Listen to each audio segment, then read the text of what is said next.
Ladies and gentlemen, welcome the moderator of the next session, Caitlin Koch.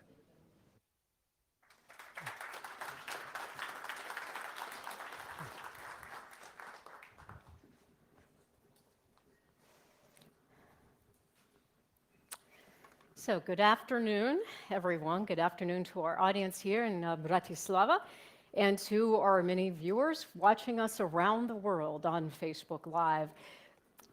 I know as you watch that video, it's a bit troubling, right? Some have declared that we're living in a post-truth world of alternative facts, where some, for their particular agendas, want us not to believe what we know, not to believe our own eyes, not to believe what we read or see or hear in our mainstream media, but instead to believe what someone has tweeted, what someone has pushed out on Facebook. You know, researchers at the University of California took a look at a 5-week period in the fall of 2016 in the run-up to the US election. From September 16th through October 21st, they found that nearly 20% of political tweets were not generated by human beings, but by bots.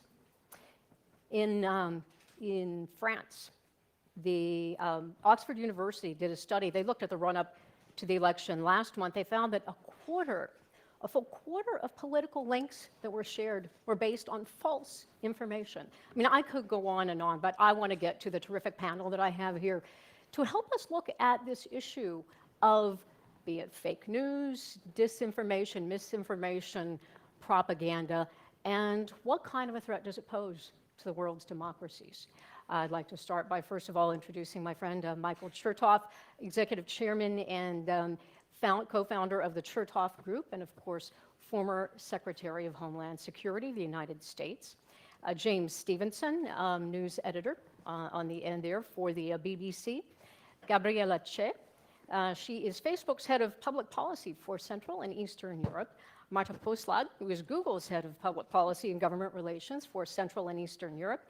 And finally, Christopher Walker, Vice President for Studies and Analysis with the National Endowment for Democracy in Washington. Welcome all. Before I go to questions, I would like to poll the audience. Looking back, say 5 years ago, 5 years ago, either in print or online, how many of you read a news story? Now, I'm not talking about satire, but a news story that you discovered was actually false and deliberately misleading. How many of you, 5 years ago? Okay, not too many. All right, let's say within the last year, how many of you have read a news story, online, in print, whatever, that was fake news? Okay, wow, that is a significant difference. That's unfortunately not surprising. Mr. Secretary, I'd like to go to you first. How great a threat do you think that this misinformation, disinformation, propaganda, the explosion of it today, is it to our nation's, or our world's democracies, the US and around the world? Well, it's a complicated answer. So first, let's define what we mean by fake news. There are stories that are slanted with bias, or where the inference drawn you might think is a false inference.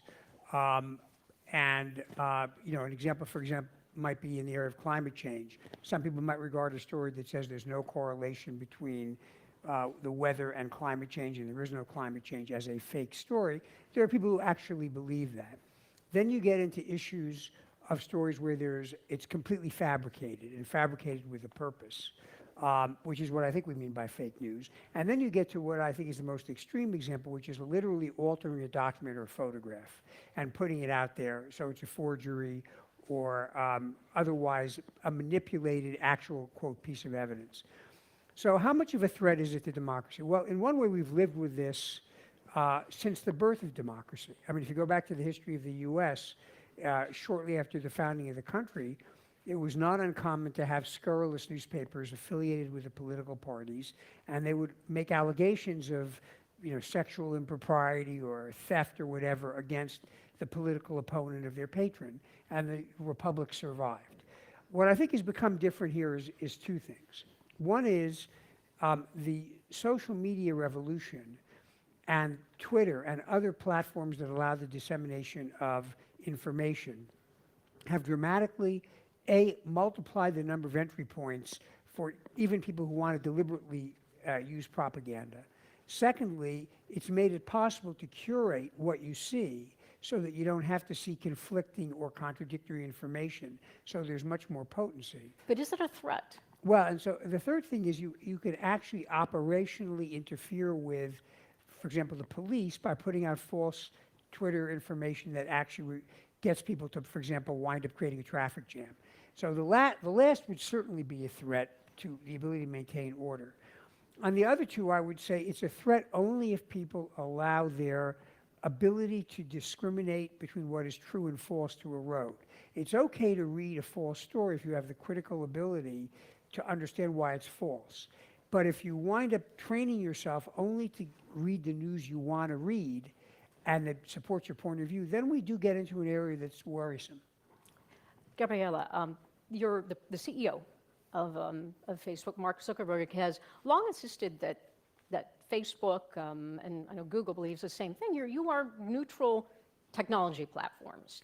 And so you really don't have a responsibility for the content that people put on your site, on your platform. But at the same time, and then in after the election in 2016, he still maintained it was a pretty crazy idea, right? That Facebook could have actually impacted the election results in the United States. But then in December, Facebook did an about-face and said, okay, well, now we're going to take action against this. So what happened? Explain the about-face and what are you doing? We still feel that we are a neutral technological platform. But it doesn't mean that we do not have responsibilities, and we do not shy away from our responsibilities. And in the past half year, we've been putting a lot of resources and working very hard to tackle the issues of fake news on our side. The fake news is not a Facebook-specific issue; it's a societal issue. But we happen to be the biggest information sharing platform, so of course our responsibilities are huge. In the past couple of months, we rolled out several products, more than 12, I just counted very quickly, so that now users can report fake news, they can report disputed news once a news or a story is flagged as a disputed story that is ranking higher, that other users, when they see it shared, they are aware that it's a disputed story. They can see the links connected to the disputed story, the link provided by the fact checker with the alternative opinion. There are several other products. Some are in the pipeline, some are already out there. But what is more important than what we do alone on our platform is that we are collaborating with other players, because as I said, this is not just a Facebook issue. Are you finding it's working? I mean, I've heard some reports that once something is disputed, it actually gets more shares. I don't have, this is a test phase of our products that are rolled out in some countries, like in the US, in the UK, in Germany, and France. So we don't really yet know how the product works, and we really want to have the feedback and see whether that's really the option, whether that will be the solution. Pretty much feel that the solution will be a layered. There is no one bullet that can kill the whole issue of fake news and false news, but we'll have to have several options. Well, I'd like to go to Marta. Go to Google. You are often described as the financial engine of fake news, because for those who don't know how it works, what tends to happen is that people who are trying to spread false news will spread it first on Facebook, often setting up false accounts, not run by actual humans, but hundreds and hundreds of them, get people to click on these sensational news stories, go to the web and share them, and then they go to the website and click, and if that particular website has subscribed to Google AdSense, then with every click on the website on that story, the purveyor of it makes money, and some of them make quite good money, right? So but we saw that this was going on all through 2016 during the US election. We saw it happening during the French election, and they seem to be operating with complete impunity. What is Google doing, if anything? to address that very briefly, I could just say that this is fake news. But the problem is more complicated. We are aware of the mechanism, and what we do is every single year we apply hundreds of changes to our algorithm, and in which we're trying to prevent that. We're trying to identify those websites that are aimed at misrepresenting information. And this is an ongoing process. Only last month we've announced our new change of guidelines when we do not allow to plant our ads on those websites, and we can be reactive. We are responsible for being reactive, and we see that as the way forward. But we also see that we're only part of the solution, and whatever we're going to end up with on our side doesn't mean that the whole concept of fake news or misrepresented information will disappear from the web or overall from the society. That's why one of the solutions above all the tech ones that you can read about in the media, on our blogs, and I could enlist them here. We really call for change in how we look at education and re-educating our societies. And it looks like digital skills that few years back everyone would say coding is what we all need to do, but now it turns out that critical thinking in the interaction with the web and the internet seems to be the one that we should all get to know.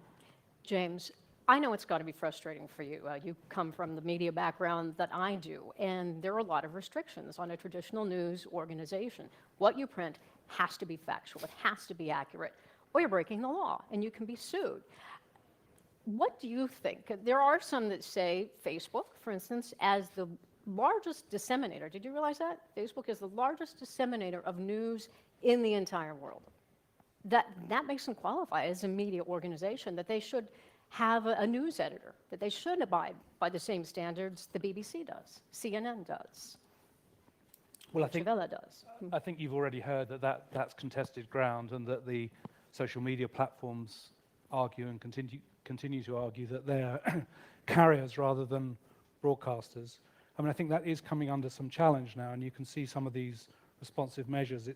They've moved, as you were suggesting, moved off the territory of simply saying it's nothing to do with us, and now to some of these measures which suggest perhaps there is a little bit of a shift going on. But I was interested in the Secretary Chertoff, where you started with trying to tease out some of the distinctions perhaps with fake news, because I think it is a very useful concept, and it's particularly useful in drawing people's attention to the difficulty of inaccurate and misleading news. But I do think it covers a pretty wide spectrum of things, from people who are in Macedonia famously deliberately pumping out false stories for commercial gain, actors who are putting it out for political purposes, and I think we've seen that perhaps, well, certainly alleged to be happening in the French presidential context, although I think Sputnik, for example, denied that was happening. But I think there's another thing which I think we need to be wary of, which is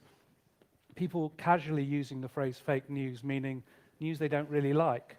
Donald Trump, for instance. Yeah, right. I think that's a different kind of fake news. But as I understood it, you had accurately characterized just now what the situation is with advertising revenue around social media posting. So I don't think it's helpful to kind of use that as a fend-off. And you do see it increasingly with actors, politicians perhaps, who are in a corner, and they're learning this habit of saying fake news, whereas what they mean is inconvenient truth. Chris, I'd like to ask you, what do you think? I mean, you have been studying this, and you work on the issue of democracy and the threats that our democracies in the world face. Should we have been better ready for this, particularly in the United States? When you look at states in nations in this region, in the Balkans and the Baltic states, they've been dealing with this for years. How is the U.S. caught so flat-footed? I would first answer the question you posed at the outset as to whether this is a threat. I think it's a very serious threat.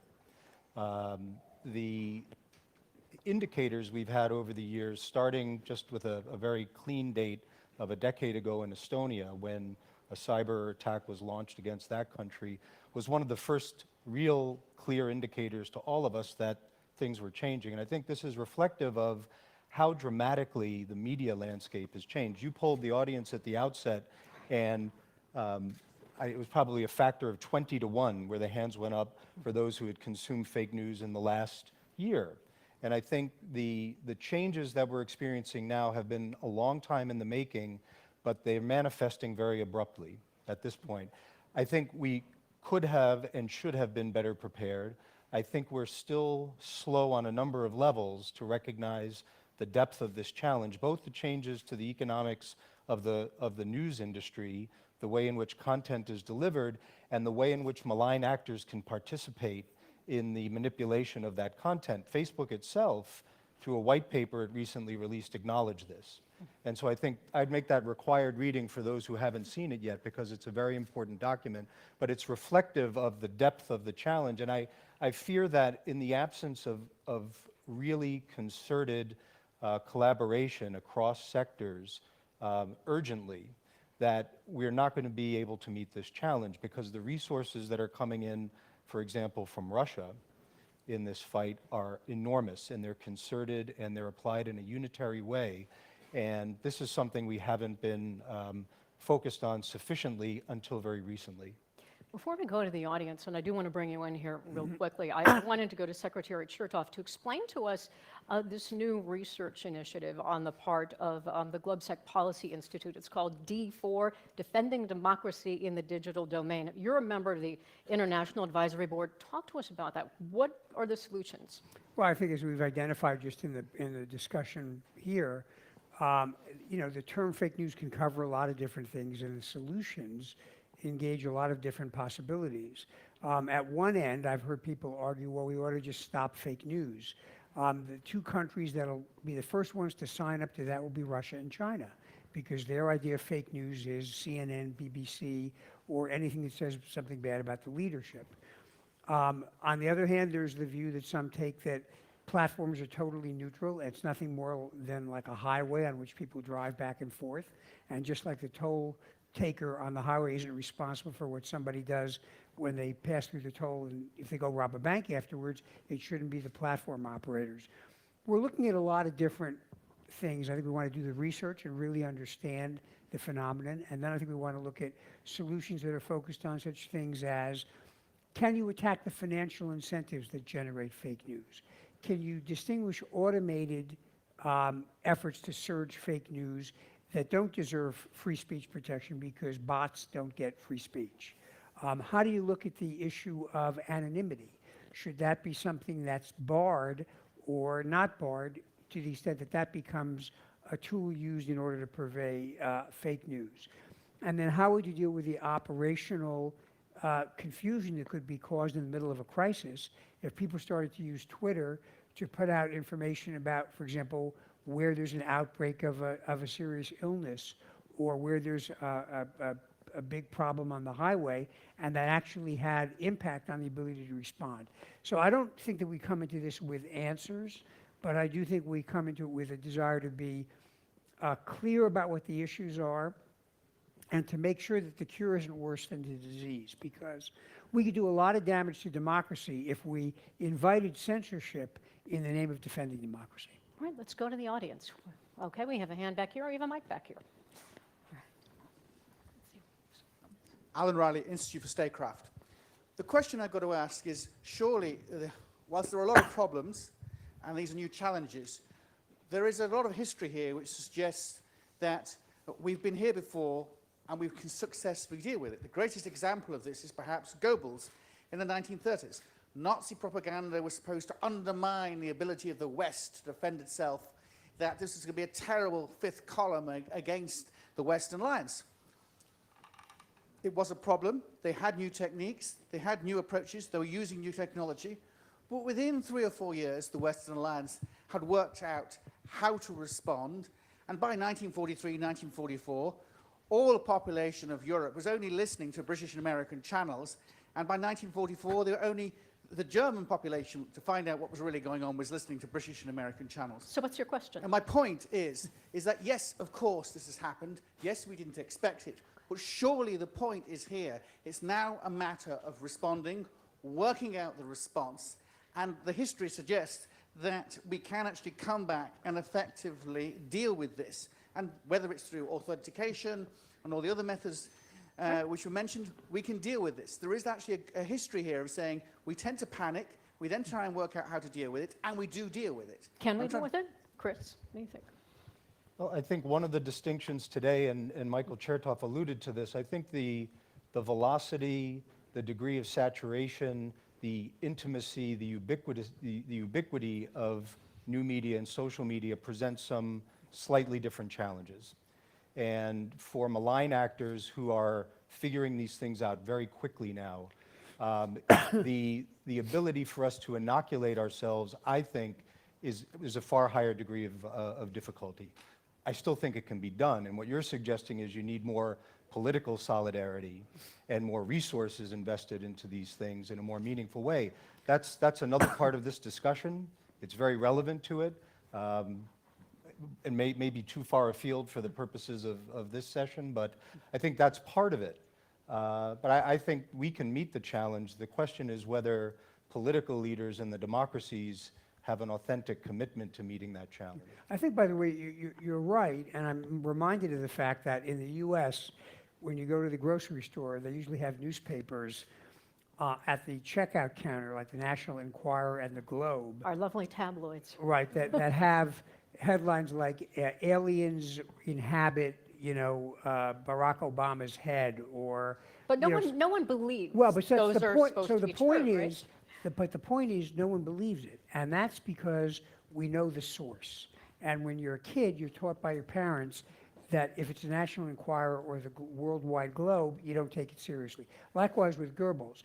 The challenge, I think, with social media, particularly when it comes in the form of what appears to be an ordinary person, so it's word of mouth, is that it may come with a wrapping of credibility because the sourcing makes it look as if it's just a friend of yours or just an ordinary person. Okay, and question here. And if you would identify yourself, please. Sure, thanks very much. I'm Roland Freudenstein from the Wilfried Martens Center for European Studies in Brussels, and one of the proud sponsors of this event. So I would like to focus on the question of the optimal balance between government and civil society in the response to disinformation. For the Kremlin, everything's clear. It's top down, right? It's from the Kremlin to the TV channels to the last troll in the troll factories and bots and whatever. That's vertical, as one form of what they call vertical. Now, I would tend to believe our response should be bottom up, right? But based on civil society, based on think tanks, political parties, networks, individuals, volunteers, and all this. What precisely, when you say bottom up, what do you mean? Yeah, and then, but which role is to be played by governments and state institutions and international organizations like the European Union, NATO, in responding to disinformation? So without replicating the vertical top-down approach of the Kremlin. So when you say responding to, do you mean Germany is proposing fines for those who don't take down fake news, or are you proposing that we respond in kind? My question is, what is the right balance between government, legislation, and people hired by governments, on the one hand, and civil society, on the other hand? What's the proper response of a free society? Okay. Who wants to take that? Gabrielle? Well, let's let someone else. Marta, Gabriella, any thoughts? I think that the issue cannot be tackled unless there is a healthy media ecosystem. That is one side. And the other side of the issue is what we cover by fake news and false news, which is a catch of all face. And when we are talking about information operations, how that false news is amplified and how we allow that being amplified.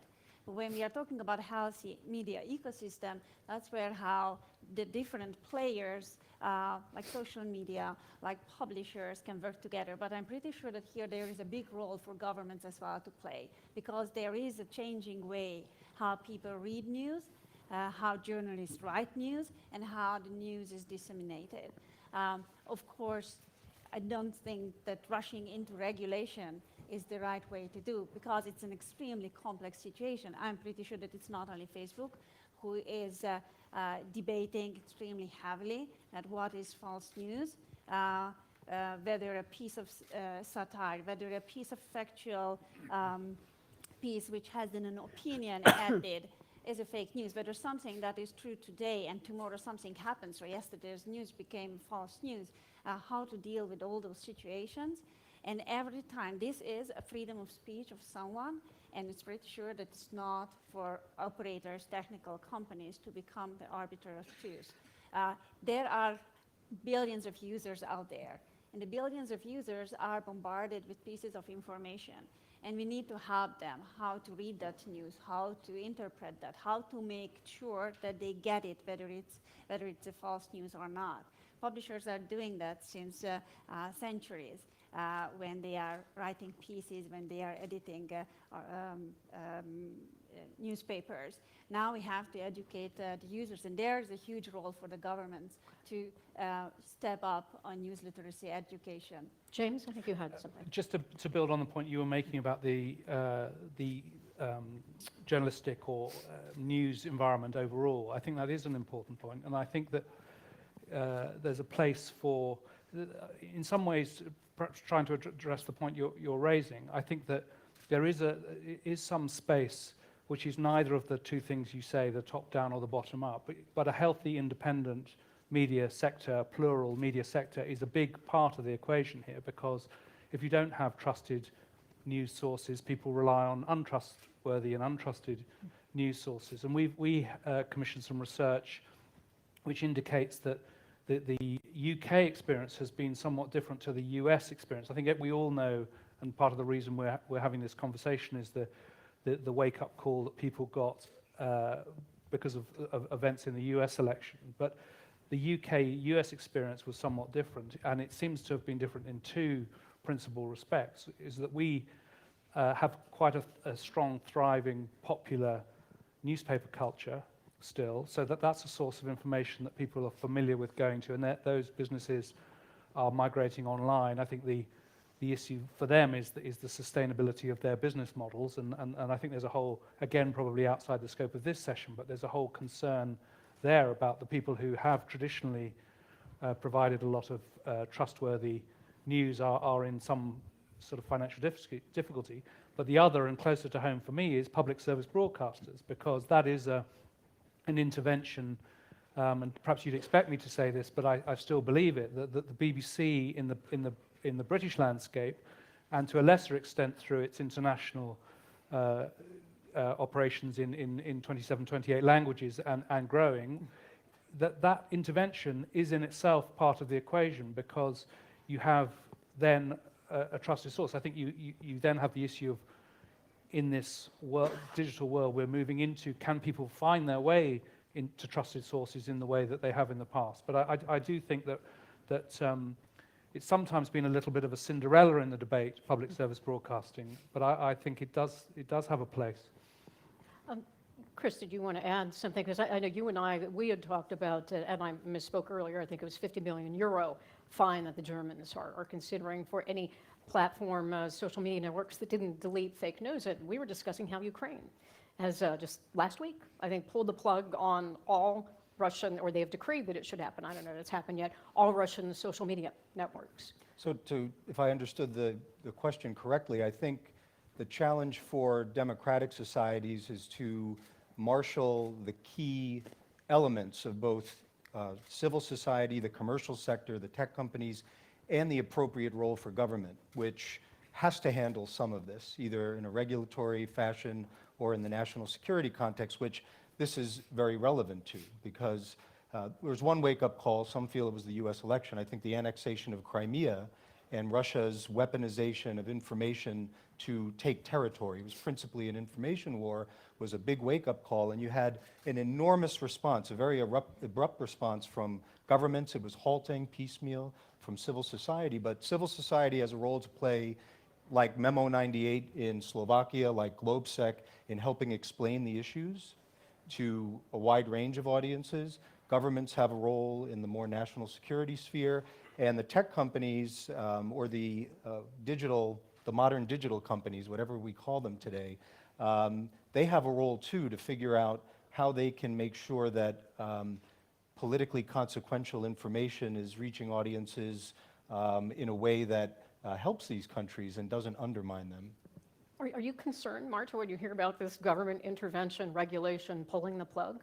So looking at the role corporations should play, this is a very general question, and I think this role has been heavily evolving, but I still would argue that the role of a company like Google is to provide best possible services and encourage free speech. And I don't think that the fines approach is necessarily the right approach. And part of the response, as you put it in your question, is already there. And when you think about what internet platforms bring on the positive side, is several sources of information. When you go to a search result, you don't only get fake news. You may get, of course, you may get one, but you may also get different perspectives. And also what you get, and this is something that would not happen in under authoritarian regimes that we saw at the very beginning of this session, you didn't have a chance to argue with that. And then internet is also a place that can give you an opportunity to immediately respond. So, and there is value in that as well. And that's also the question to what Mr. Secretary said before, that what is fake news? And it's not always false information. Sometimes it's something that we find unpopular or something that we don't like, that we don't like as a community. But unpopular views are also important to get visibility. Actually, that raises a question, and I know you wanted to address that, Gabriella, but speaking of views you don't agree with, that's a concern that some in the conservative organizations in the United States are worried about as Facebook talks about addressing this problem, because they feel like Facebook is a liberal entity and therefore may end up violating their free speech rights by saying, oh, this is fake news, when it's really just conservative. Well, No, I was saying, Gabriella, well, I mean, what's either one? Because I just wanted to address the German law, but yeah, we can take this angle as well. Because fake news or false news, many times it's not illegal. Lying is not illegal, and something that is a statement, a true statement for me, it can be a false statement for someone else.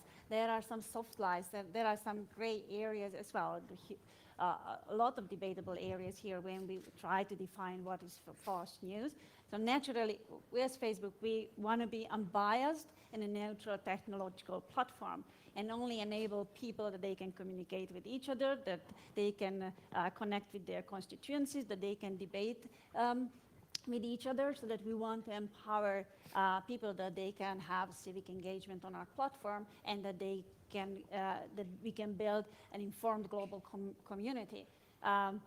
Of course, naturally, in that debate, there will be always people and government who feel that we are not doing enough, or that we are siding with the other side. That means that we are doing a good job, because if nobody feels that we are siding with someone else, that means that we are not unbiased. So we have to stay there, and we have to be neutral. On the German law, I feel really strongly about that, because that law says, or that is not a law, that's a bill, and there's a heavy debate around that. There are a lot of international human rights organizations, civil activities, industry groups, international, European, and in Germany as well, who are contesting that bill, because it is an extremely heavy-handed bill, and it is unproportionately restricting freedom of speech. And it puts a burden on companies to make the judgment whether something is legal or not legal. And whoever of you are dealing with hate speech, you know that hate speech issues can be sometimes clear-cut, most of the time extremely layered and extremely complex, and no wonder why courts, traditional courts, spend months to deal with an issue and to get all the background, to know who is saying, why is saying, what was the context, what was the environment. As technological platforms is such a scale, there is no ability to do that. But when there are so huge fines, what do you think? What will companies do when they are threatened with such fines? That they will say that, okay, let's move everything down that is coming closer to being illegal, And then that will mean that these companies will take down much more content that they should have. Yeah, I was going to say, I mean, I think this law in Germany would be a disaster. I mean, first of all, in the United States, this is a classic violation of free speech in the First Amendment.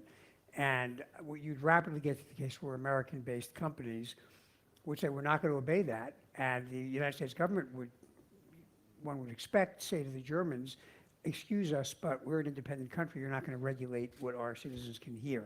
I do think there are things platforms can do, though, that are neutral. For example, you can detect, as you do with spam, automated postings, and you can block that. You can change the financial incentive structure that drives people to post fake news, not for geopolitical reasons, but simply for financial gain. And I think that would have an impact too. You might, and this is a little tricky, you might deal with the issue of anonymity. And either separately cabin anonymous postings, or if you're, for example, on Facebook, you might enforce the rule about people verifying their identity when they go online to post, so you know it is actually, Michael Chertoff, me, as opposed to someone pretending to be me. Because part of what I think they're trying to do with Facebook is make the reader believe his friend believes this, so it gives it a false credibility. So I think there are things that can be done that are neutral, that don't get us into dangerous places. And it's interesting on the point of Facebook. I mean, I personally, just among my circle of friends on Facebook, and I go on there every day, I have seen a real explosion in the number of people who are trying to copy my friends' identities and pose as them. And I don't know if they are trying to send out fake news. I don't know if they are trying to exploit their name and say, hey, I'm Jane, your best friend. I'm in Europe and I've lost my passport. Please send me money. But you do see this increase in people trying to pretend to be someone that they're not. But let me bring the audience back in. I think we have a question in the front here. Yes, hello, my name is Ayman Hanna. There is a fascinating report by the Center for International Media Assistance at the NED, so Christopher Walker probably knows about it, that says that there is roughly only $50 million a year in overseas development aid that goes to media development, and only a tiny fraction, like in the single digit, that goes to media and digital literacy. So very often we talk about the importance of building the skills of the readers to be able to, detect what potentially is fake news or unverified information, and media and digital literacy is of course wide, but it's a tiny fraction of an already tiny fraction of overseas development aid. So there is definitely room for improvement here. But the title is about D4. Thank you. Okay. Defending democracy in the digital domain and the information revolution. It goes beyond fake news. So my question specifically is about elections, voter data, and what can be done with the voter data, with the big data generated by people's geolocalization, their preferences, where they go online, and how it can be exploited for electoral purposes in order to target specific voters. There is a total absence of regulation around elections, but what to do with the data? Can parties buy that data, use that data, and how? And of course, in some countries, the legal system is strong, but in others, it's completely absent. Well, so thank you, Ayman. That's a little bit out of the fake news realm. No, but anyone that's want a to great tackle that? question. Information revolution as well. That's a great question, because this initiative is not just about fake news. It's about defending democracy against a wide variety of digitally based threats, and I think you identify a very good threat. First of all, we obviously are concerned about anybody tampering with the actual mechanics of voting or registering in data. Second, I'd be concerned, for example, about an effort to target particular communities with false information about how you vote or where you vote. Let's imagine, for the sake of argument, someone wanted to suppress voting among minorities of Latin descent, and they sent out tweets saying, emergency alert, you're going to be deported if you go to the polls. I mean, that could have a real effect in an election. So I think there's a wide variety of things which need to be solved differently. And finally, I would say that, again, we shouldn't only view this as how do you stop things, but it's how do you promote good understanding and critical thinking about these things. Just to tack on, Go if I ahead, could, just directly to that point and the point you raised, our main TV current affairs flagship program just 10 days ago did a report looking at some of these issues, and highlighted, for example, micro-targeted messages to voters telling them that Republicans were meant to vote on one day and Democrats on another. And that's a kind of, Happened it's in the both US. fake news and voter Yeah. suppression and manipulation of electoral data. So these things do come back together in some cases. All right, and I think we have a question right over here. And identify yourself, please. Thank you very much. Miriam Lexman, International Republican Institute, and also organization which is one of the proud sponsors of this event. The IRI has just conducted an opinion poll, thanks to the donation of the NED, on the V4, and we were looking into how people, I mean, there are a lot of global questions, but one set of questions is related to media and how people use media. And we have asked people, we have given them a list of media which are normally bringing disinformation, and those who said that they are regularly or partially using these media outlets, we asked them why. And there was about 1/3 to 1/2 of these people said that they are doing it because they find these media outlets funny and they like those media. And I'm just wondering if we are bearing into consideration the change of the human nature thanks to the technology. I mean, in policies is that they're expecting instant solutions to political challenges, and in terms of information, I think this is what they probably expect more fun and amusement out of news. So Maybe I'm that's a wondering if question this for is kind of being James. Yeah, how exactly, do you considered. Thank you. entice viewers, readers back to the traditional, trusted news organizations? And I think it's especially difficult in countries like mine, the United States, where 14% of Americans get their news from social media, 14%. And I think it's difficult also when you have a president that's constantly criticizing traditional trusted media sources, thereby really leveling the playing field, I think, for fake news.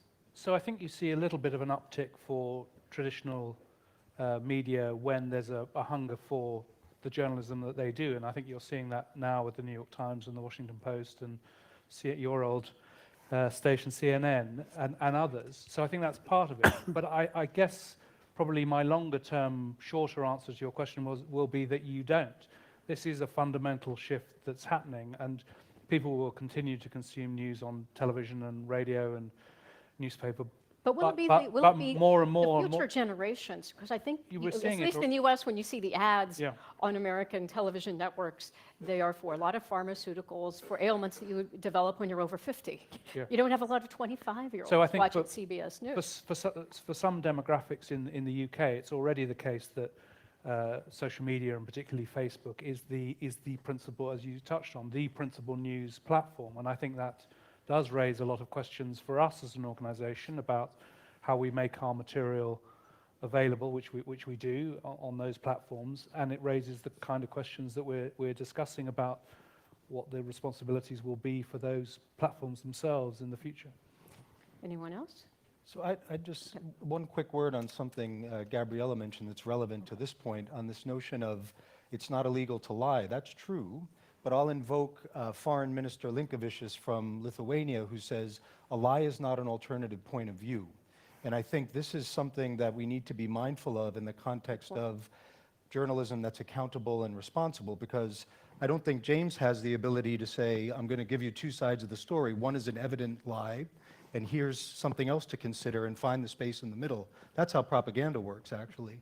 So I think this notion of how you ground the delivery of content in this environment where you don't have the sort of editorial scrutiny that was de rigueur when the New York Times and the Wall Street Journal and the Washington Post were the agenda setters. Not everybody was happy with that arrangement. This is the world we live in today, and so we can't go back. But I think these questions need to be resolved, because in the absence of them, we're confronted with people consuming news that is validated by trusted friends who they get the news from, who looks very attractive. It may be fun, it may be silly, but these are really serious issues now, given where we are in so many countries in the established democracies. Thank you, Chris. I think we had a question down here in the front. Down here in the front, please.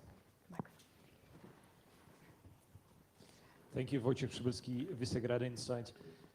Let me just start with a short remark that part of a fake news is something we all love, and that is the onion news, you know, all the humor and memes that are widespread.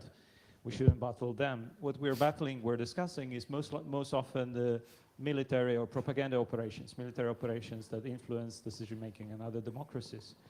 And in that light, of course, we have a 20th century story of combating propaganda that was rightly pointed out. This story brought up to the spotlight editors. But today, and these are my questions, today there is no room for editors in the digital media platforms like Facebook, Google, and so on, or at least this role is being diminished. Do you see, in the light of the bail in Germany, that it's not against American companies, it's against military operations by Russia? Do you see that companies will be pushed to introduce more algorithms or more editors or experiment with artificial intelligence to somehow edit the content that is put online? What sort of interference is to be expected from the companies? And second point, the editor's role was to provide the balanced, the critical approach. So we ensure that people actually meet two opposing viewpoints. Instead, we have very often an echo chamber in social media. How the tech companies may respond to the echo chamber? Thank you. That comes natural to me. Okay.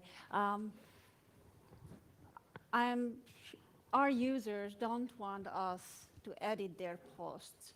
Our users, let it be ordinary individuals, citizens, or let it be publishing houses who are using our platform to reach their audience. We are not editing the content, but what we see, and I'm now coming back to the false news issue, that false news in itself wouldn't be harmful. It gets harmful when it is disseminated.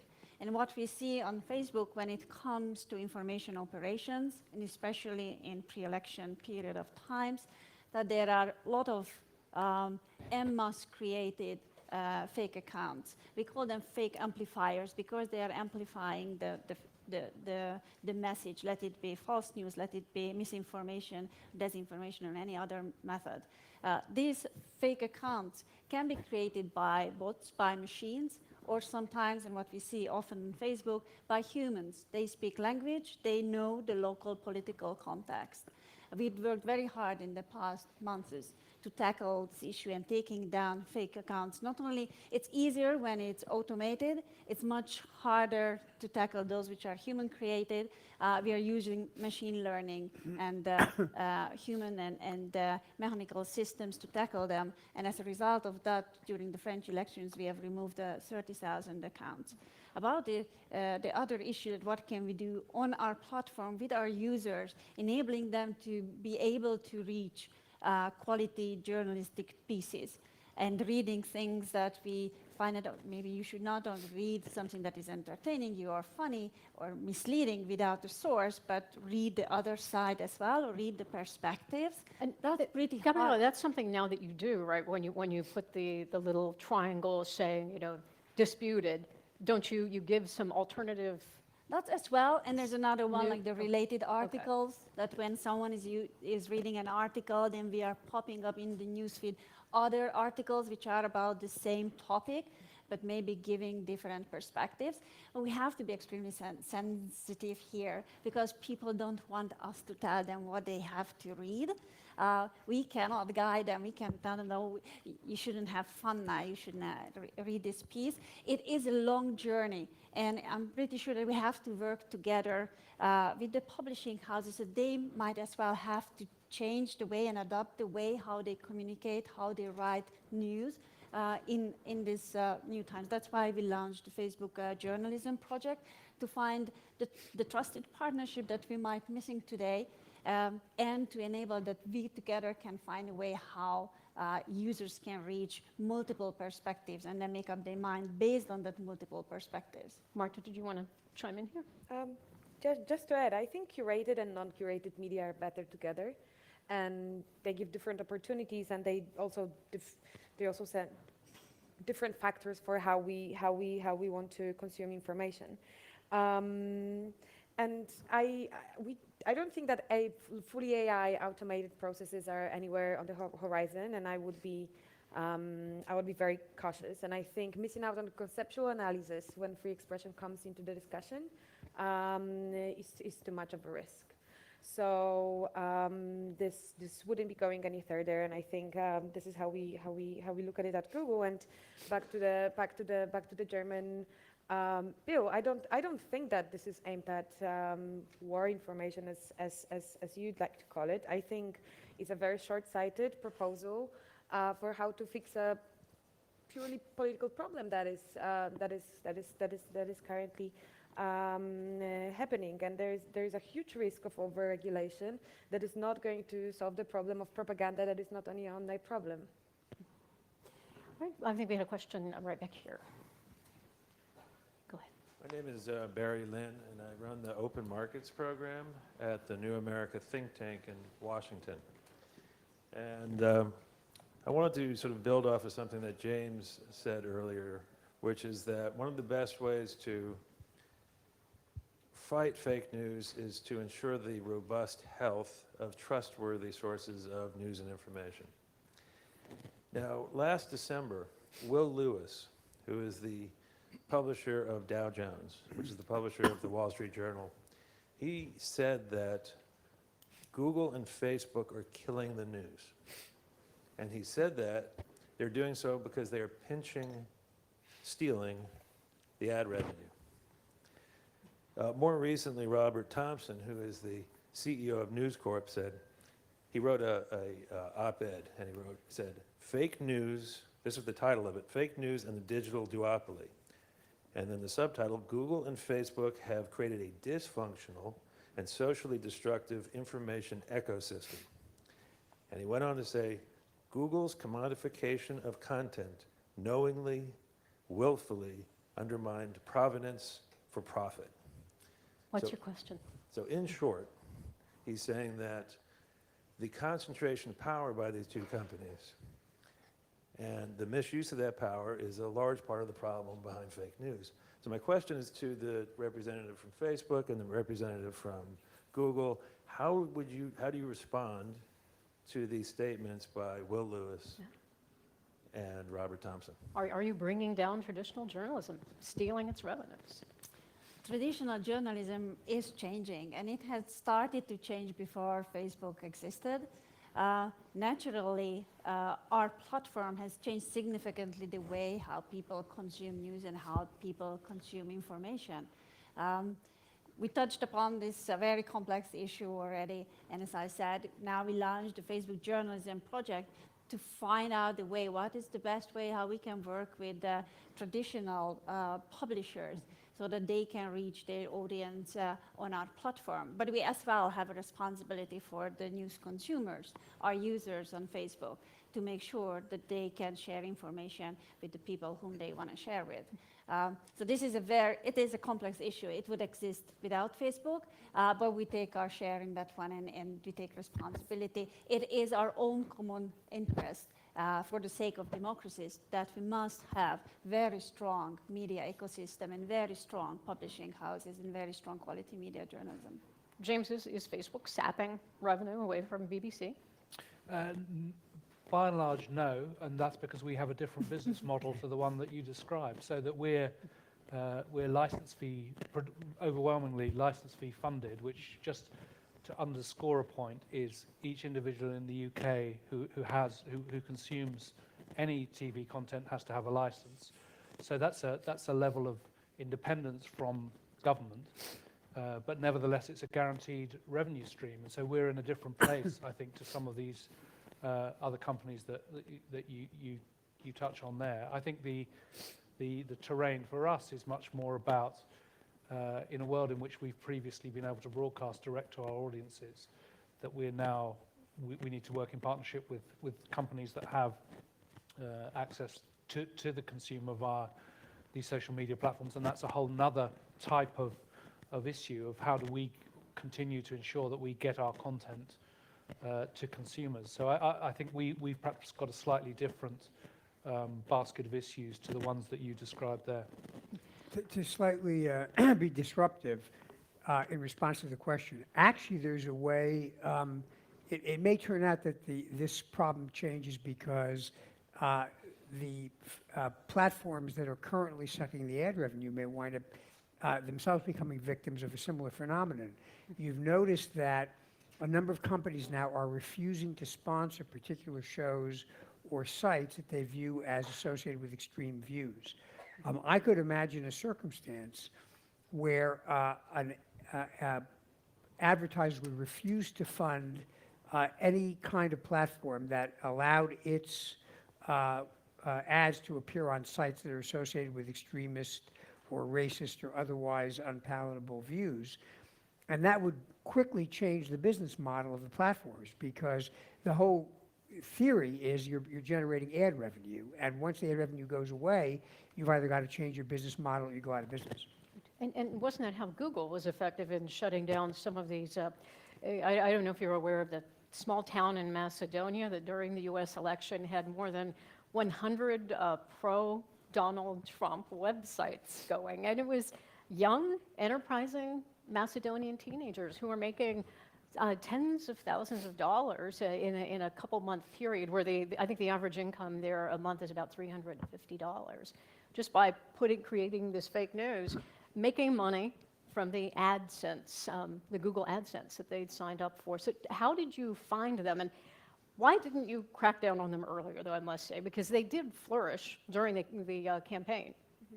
15% of everything that happens within Google search every day is a new thing to Google. So sometimes we unfortunately need to experience something so that we can learn how to react to it. And that's one of the examples of how we've learned about new mechanism or new attempt to sneak through diligence while becoming our advertiser. And we, of course, shut it down, and now we have an appropriate system how not to let that happen again.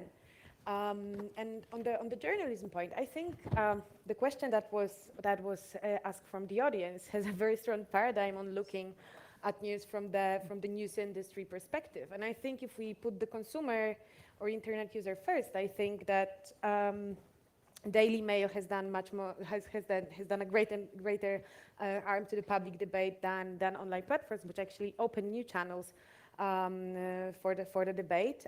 Likewise, Facebook, Google is also providing tools for journalists and publishers. We run digital news initiatives where we're trying to discover new ways for publishers to grow their businesses. But of course, this is again only part of the solution, and we just consume differently. So the question is, like, do we want to defend the industry as we've known it for years, or do we want to see new ways for quality content online? All right, and I think we have a question right here. Yeah, look, this is, I think, to Michael. John McCarthy, I work for part of the Mitsubishi Group, although I'm from Australia. Look, three themes are coming through to me here. One is that there is a domestic problem in managing domestic news, and that is Hillary Clinton sells weapons to ISIS. How do you deal with that?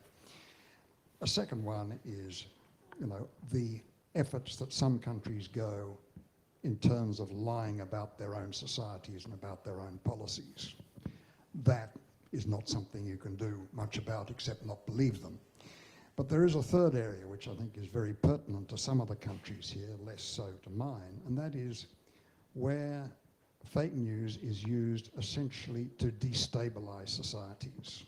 It is, in a sense, a weapon of war. That might be slightly exaggerating, but that's the Russians use it very effectively in Ukraine during the invasion of Crimea. That's certainly one case, but there are other cases. It's basically a destabilization exercise.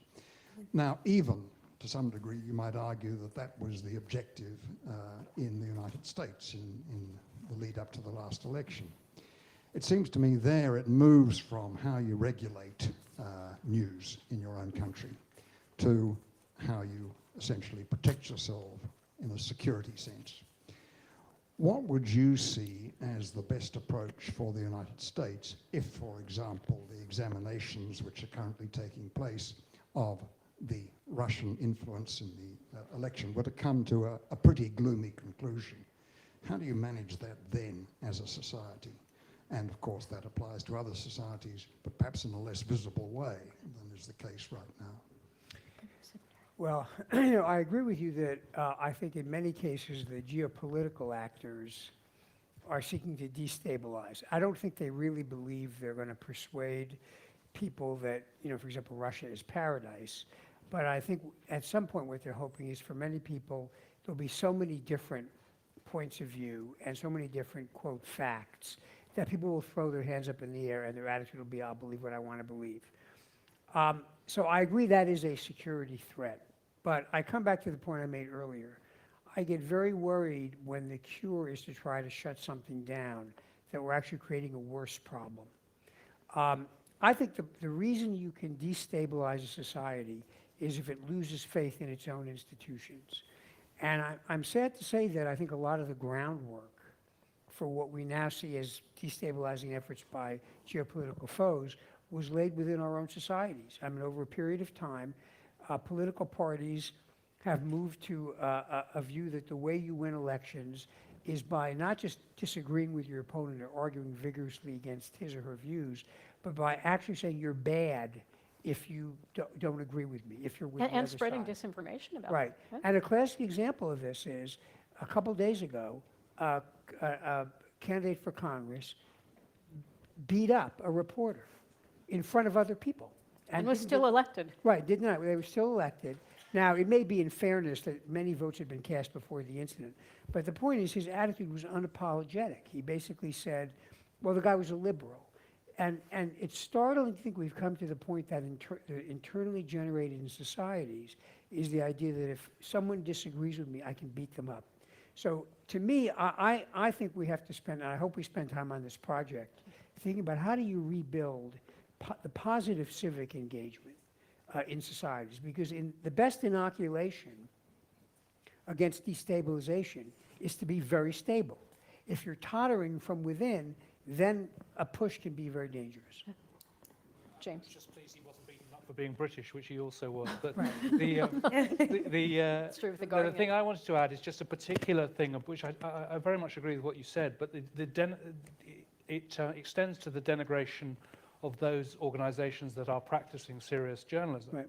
And when that's dismissed as lamestream media or fake news or operating out of an agenda rather than a pursuit of just journalistic endeavor, I think that is a particular example of what you're describing, which is that feeds back into a place where trust in trusted sources becomes eroded, and I think that has become problematic.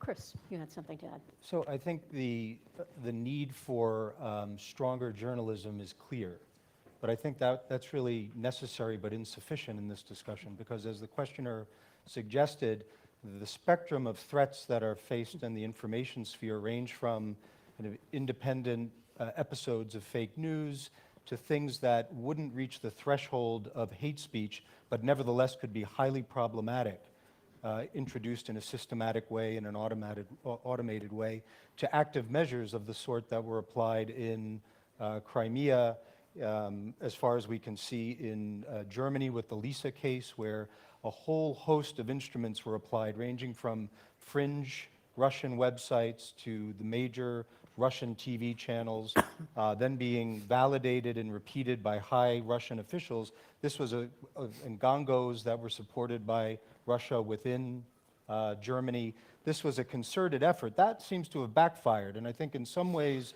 the Germans are now more sensitized and aware of the threat, but it's a much more comprehensive sort of challenge, and I would wish for stronger journalism in the democracies with good investigative journalism. But I think we're at the point now where we come back to the question posed on how civil society can play a role. There's much more of a need for both immediate and longer-term education initiatives, not only at schools, but for editors who have to sort through what is a real story and what's a fake story, for media companies that are struggling. It's a massive, massive challenge. So I would just stress the scope of the challenge and the need for a comprehensive response. On that point, there are some young people here with us right now with the GlobSec Young Leaders Forum, and if we could get a microphone to them, I believe you have perhaps some questions for our panel, but also they actually put out a paper. They looked at this issue, and education was one of the main points, the need to increase media literacy, critical thinking in perhaps our schools. Go right ahead and introduce yourself, please. My name is Ken Vong, and I lead the Agency for Public and Social Innovation in Canada. I'll be asking a question, and someone else will be giving a position. My question, well, actually, earlier, Gabriella, you spoke about how Facebook doesn't edit a user's content. Fair. But you do curate our news feeds. And at the beginning, Secretary Chertoff, you talked about how curation impacts and enhances the potency of fake news. And then shortly after, Rachel, you then spoke to James about how, there are rules that media has to adhere to. But given the role that Google and Facebook plays and your algorithms in curating content, are you not a media outlet, or where do you draw that line? But newsfeed. Curating the newsfeed doesn't mean editing the content. We do not make a decision whether you can post something or not. You can post everything on Facebook. We only remove that is against our rules. The newsfeed only, per day, you would have about 1,000 posts to read. We know our users don't have time for that, and when you log in Facebook, let's say in the morning, then most probably you will read 10 pieces on your newsfeed. It's our task to make sure that you get the top 10 posts for you that you find for yourself the most meaningful, the most engaging, and most relevant. This is what we know that our users want from us. They want engaging, relevant, and meaningful information for them. The newsfeed is very unique to every person. It's a personalized, unique, each of us, at each moment in life, we have different newsfeeds. But what you said is extremely important, how we can make sure that fake news is not upgraded on the newsfeed, but it's downgraded.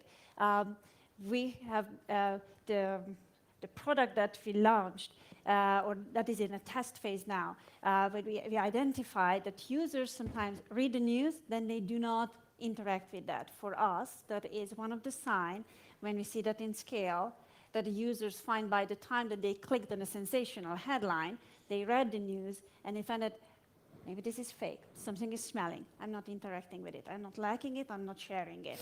When we see that one, that there's a lack of interest in reacting with the piece of news, then we are downgrading that in our news feed. And another example for you there, because it's extremely important what Secretary Chertoff as well mentioned about the monetization, about the financing, cutting and curbing the financial incentives behind fake news. In the past months, we've been reviewing more than 100,000 news outlets, or news outlets that pretend to be news outlets. Outlets that have very bad quality content, that made users buy ads, buy promoted posts to click on themselves, and then took out the users to their websites, which turned out to be not news outlet, but ad farms. And just 10th of May, we announced that we are cutting their financial sources. We are making sure that non-existing news outlets cannot use news domains. That's one thing. And the other thing is that we are not allowing ads, we are not allowing promoted posts coming from such dubious and low-quality outlets, let's call it like that, so that we are downgrading them as well in the newsfeed. So yes, that's an extremely important issue. Did we have a question over here? Right there, please. Thank you. This was wonderful presentation. I speak about Afghanistan. The Twitter account, the time when I used to work for the government, we had 6, 7 Twitter accounts for the Taliban, 1 for the Ministry of Foreign Affairs. So I had problem in Washington, D.C. to feed the media, especially respected journalists, when there some stories were breaking. So they were quicker than me, and then I had to, in fact, begging them that, hey, it's midnight in Kabul. I cannot check, in fact, with the president office or there, so don't take that serious. So then I didn't have that much time or education from our ministry side that's nationwide. In fact, all the countries who were supporting us that I'm so grateful, they were not educating us, in fact, about this technology. But the enemy, they were more equipped and educated than we in Washington. So the same now, I would say that this is, if not a gift of God, human being, that knowledge is power, and that's a gift. I should kiss the hand of each one of these guys, Google, Facebook, Twitter. You are doing a wonderful job. I think the prophecy is there. In fact, if you want to, in fact, preach, that is the wonderful platform. You are doing a wonderful job. The problem is we are not educated. So what should we do? What do you think needs to happen? That's the question. That I'm saying that I agree with the gentleman said, the last part, which is destabilizing factor. That's very important. That is the responsibility of each individual here on the planet, that your problem is my problem is your problem. So we cannot close eyes like some countries that they were treating, in fact, enemies in their countries, but they say, I didn't see that. Every post is my responsibility. If I feel that that is not understandable, I need to, in fact, educate myself. So I would say education, I agree with Fed, that education is very important, but that cannot happen. Google, Twitter, and all the other, they need, in fact, a kind of platform, not just waiting, for, in fact, for the people to tell them this is a fake news. Right. You need to educate yourself with the law enforcement that exactly what is fake news, what is making destabilization, what is, in fact, terrorizing some, or, for example, last word. The tweet, in fact, the operation, in fact, my Pentagon friends are agreeing with me that we had, in fact, operations in Afghanistan that some guys were tweeting from the local community and sharing the pictures and the Twitter or the Facebook account. They were not informed that this is seriously causing casualties on the platform. Well, let me take that point. You brought up a very good point that I'd wanted to address with Secretary Chertoff. I don't know if anyone here has read the latest edition of Time magazine. They have a very, very interesting investigation on the topic we're discussing today. And what they discovered was that in March, that Russia used malware to try to hack into the phones, the computers, and the Twitter accounts of some 10,000 plus Pentagon officials, members of the U.S. Department of Defense. They were able to block a lot of it, and I think they said, at least in the article, they took care of the devices that were compromised. So our intelligence agencies in the United States are very worried because they're saying, to what end was this occurring? Was it for something just like this, if there was some sort of security event, if there was a terrorist attack, a natural disaster, suddenly would they try to activate all these fake Pentagon accounts, take over the Pentagon accounts, and start putting out misinformation, incorrect information, causing chaos? What's your concern about that? I think that's frightening. That goes back to the issue I raised at the very beginning about actually interfering operationally by, in the middle of a crisis or an emergency, sending out false information that actually winds up impeding what you have to do in the physical world. And I think it comes back to an area where I do think the platforms have a responsibility, and that is on verifying the authenticity of the people who are identifying themselves on it. Because in this instance, you're talking about impersonation. And that is something which you don't have a First Amendment right to do. So having some kind of strong authentication, and honestly, there are algorithms, because I know you can do this with spam, that can detect a change in the pattern of what somebody puts on Facebook or on Twitter, such that you would get a red flag that says there's something different here, the person's behaving differently. So I'd like to see us use some of the tools that we use for relentlessly marketing stuff to people and turn it to the question of how do we use behavioral analytics to verify that the people using the account are who they say they are. Now, speaking of behavioral analytics, I wanted to, Gabriela, address something that Facebook is doing again with the disputed triangle that you put up saying this report has been disputed by PolitiFact or Snopes. Last year, I moderated a panel on this issue here at GlobSec as well, and one of the panelists, Walter Quattrociocci, who is head of Italy's Laboratory of Computational and Social Science at IMT Lucca, they did a 5-year study of Facebook, and they examined what happens when you do dispute, when you try to debunk a Facebook news post. And what they found is that those people who initially believed it were even more inclined to believe it after you tried to debunk it. So when you said, this is fake, this is false, it made them go, well, there must be something to it because you're trying to downplay this, so I'm going to believe this more. They would like it more, they would share it more. So are you having any success with this new measure that you're trying? And are you worried it could just backfire? As I said, I don't know yet whether we are on the right path or not because it's a test phase. But these are exactly the very valid questions. And just as we have been doing research when we've been rolling out our anti-bullying center, which is a totally different issue. Why I raise it is that we've been working very closely there with behavioral scientists, academics who are looking into the online behavior of humans. And as Secretary Chertoff said, it is extremely important that we understand how humans, how we interact online when we are consuming news. So we are working together. We've established the News Integrity Initiative, and we are working together with academics, research organizations, and NGOs. It's a global partnership, and I hope that many in the audience will join that, and we have the opportunity to work together to understand better the phenomena and the logic. Because if we understand better how people react when they see the offer for different alternative news, we know that from experts who are dealing with online extremists. Some of these experts say that, well, when you hear something 3 times from different sources, and maybe some of those 3 are even opposing to the idea what the others are trying to tell you, you will start to believe it regardless what you are reading, because it's just fixated into your mind. I don't know. There's a saying, a lie told often enough comes there to are truth. different theories to that, but certainly we have to understand much better how we are reacting and how this fixation process goes on in our mind when we are reading news. Thank you. Didn't we have a question up here, another one? Any more hands? Okay, anyone? Okay, maybe we'll run this side here. Thank you. I have to be very old school here. Last year, a book was pulled from Cambridge University Press because there was a worry that they were worried about libel lawsuits because it was making allegations, unfounded allegations about ill-gotten wealth by Russian oligarchs. Is there a role somewhere for liability or libel law in the publication or dissemination of lies? And on the other hand, is there also a danger of censorship of good information about, say, for example, the ill-gotten gains of Russian oligarchs? Would like to, Chris?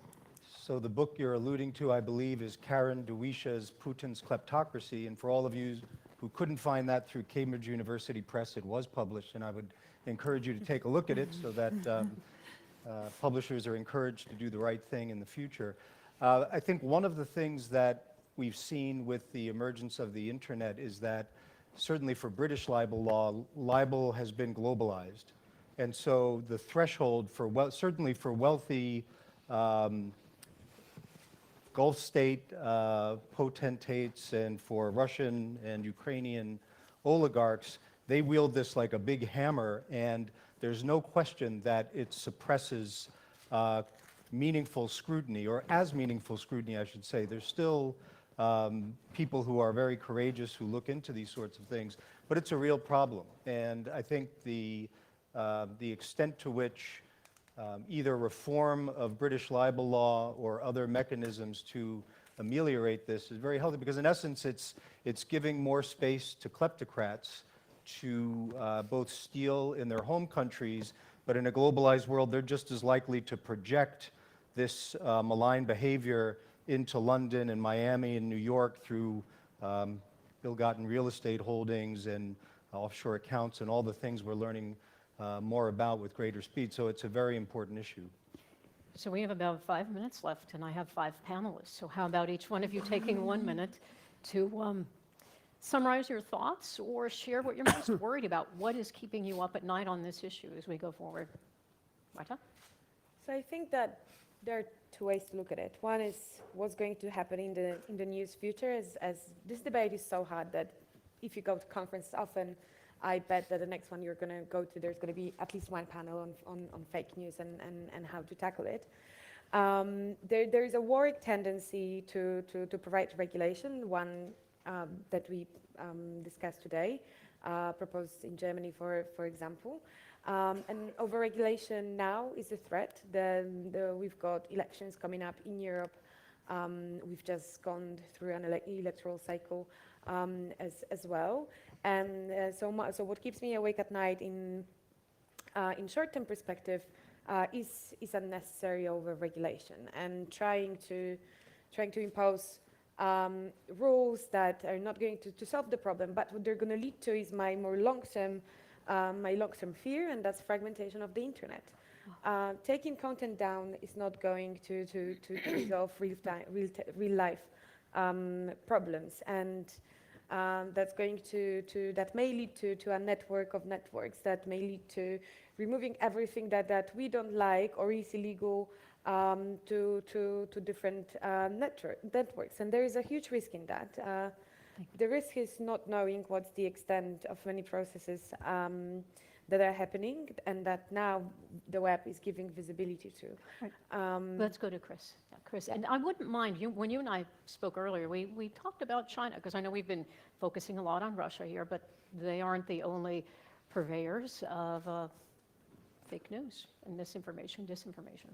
It's a little bit different, but it's related in the sense that the Chinese authorities are investing billions of dollars in a wide range of media platforms, both traditional media, online media. We know from their domestic ambitions that they can use social media to distract and direct their own vast population in rather effective ways. If you speak to people in Taiwan and Hong Kong these days, you can hear stories, it's very difficult to verify, that these techniques are bleeding into that area. Chinese authorities are very effective at managing overseas Chinese in places like Australia, where China is taking over much of the major media there, both English language media, but also for consumers of Chinese language content. So is that your concern about this as we go forward?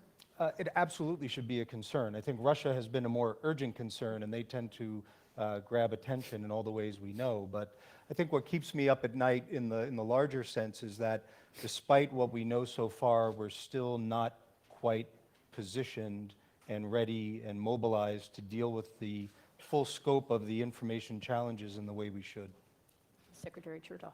So, for me, I like to take the broadest view of the topic, which is how to defend democracy. And I think that one of the reasons this fake news has traction is because we have not reinvigorated our commitment to democracy. When I grew up as a kid, there was a theory of history that basically inevitably the world was going to progress to liberal democracy. Everybody wanted that. And I think actually we're in a horse race now. I think if you look at other parts of the world, there's a Chinese model about, the government, doesn't matter if you elect your government, their job is to perform, and as long as they can produce economic growth and other positive values, that is a preferred form of government. Russia takes a view that it's about nationalism and restoring the greatness of an empire. Extremist fundamentalists say it's God makes us legitimate. So we've got some health issues with our own democracy, and it's not merely digital. And one of the things I'd like to see us do, and it requires, it's not about Facebook or Google, it's about all of us and all of our institutions, is to move away from tribalism. We've now gotten to the point that for a lot of people, if you're from a different political party, no matter what you say or do, I'm against you. And I'm with my guys no matter what. Now, that is great if you're a Manchester United fan and you're talking about football. That should not be the attitude we take to our politics. And we've got to reset ourselves in terms of our own commitment. Gabriela. I love to go on this path because I feel that whatever, we are in a situation now what our users experience as well when there are unauthentic accounts and coming with the sensationalist or disruptive or violent and hateful images and posts, and people then just saying in those, let's say, Facebook groups that, oh, I'm better leaving, I'm better not saying anything here. So there's an intimidation. But I feel that intimidation doesn't only go on certain Facebook groups and in other platforms, but as well here in real life, in this space as well where we are now. And if we let ourselves being intimidated and trying to find a resort in some easy fixes, which are most probably not the right fixes, then we will be not only causing damage to our own societies and to our own European and transatlantic democracies, but as well beyond. Because other countries in the world are looking as an example for this community. So if we are not finding the right answers, then we'll be damaging civilization and societies outside Europe and outside this transatlantic angle as well. Thank you. James, you get the last word.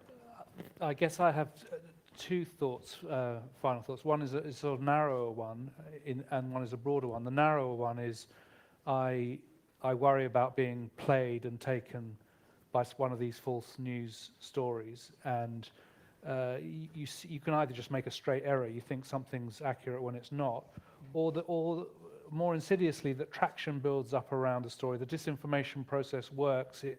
Even if the entry point is illegitimate, it builds up into something much bigger. Whether it's the famous example none of us have mentioned. Trump was the Pope was supporting Trump, but these things can enter the bloodstream of mainstream news agendas, even where the original starting point was even if it's known to have been a sort of a fake news starting point. And I guess my broader concern is that the organizations and the people who are involved in the proper conduct of responsible public interest journalism they lose traction, they lose trust, they lose access to their readerships and their audiences. And I think that's a really worrying dimension. As I've said before, I think it's an element of the wider picture that Michael just raised as a sort of overall concern about the times we're in. Thank you. And I would like to end actually on a note of optimism with a quote by Buddha, who said, there are three things that cannot be long hidden: the sun, the moon, and the truth. And I think it's our duty to keep pushing away the clouds of disinformation so that the truth can shine.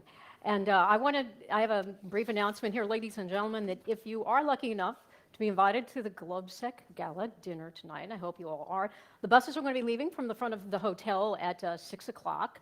And of course, here in the hotel, we will have, as we always do, the Night Owl sessions an hour later. And then tomorrow morning, the first session will be here in the hall at 9 a.m. I want to thank you all for listening, for your wonderful questions. Thank you to our viewers on Facebook Live around the world. And please join me in thanking our fabulous panel. Thank you. Merci. Vielen Dank. Have a good evening.